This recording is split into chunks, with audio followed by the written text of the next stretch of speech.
మొన్న బెంగాల్ ఇప్పుడు మహారాష్ట్ర పార్టీని నిట్ట నిలువన చీల్చే పర్వం కొనసాగుతోంది. బెంగాల్లో మమతా బెనర్జీకి తిరుగుబాటు ఎంపీలు తలనొప్పి తీసుకురాగా ఇప్పుడు మహారాష్ట్రలో ఉద్దవ్ ఠాక్రేకు రెబల్స్ ఎంపీలు చుక్కలు చూపిస్తున్నారు. 6 ఎంపీలు తిరుగుబాటు ఎగరేశారు. దీంతో అలర్ట్ అయిన ఠాక్రే ఇవాళ మరోసారి పార్లమెంటరీ పార్టీ సమావేశం నిర్వహించనున్నారు. ఈ సమావేశానికి తప్పనిసరిగా హాజరు కావాలంటూ ఎంపీలకు నోటీసులు జారీ చేశారు. ఇప్పటికే ఓసారి సమావేశం నిర్వహించగా 6 ఎంపీలు ఆ మీటింగ్కు గైర్హాజరయ్యారు.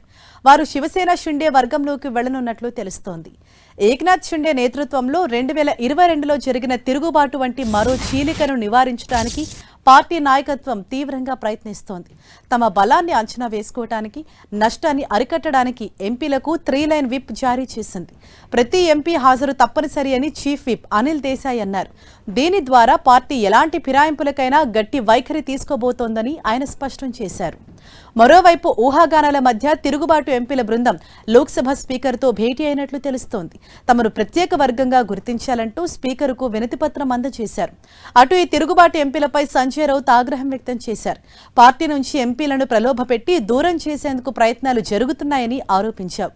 ఉద్దవ్ ఠాక్రే తన ఎంపీలపై పట్టు నిలుపుకోగలరా, లేక శివసేనలో మరో నష్టదాయకమైన చీలికను ఎదుర్కొంటారా అనే విషయం ఇవాల్టి సమావేశం తర్వాత తెలియనుంది.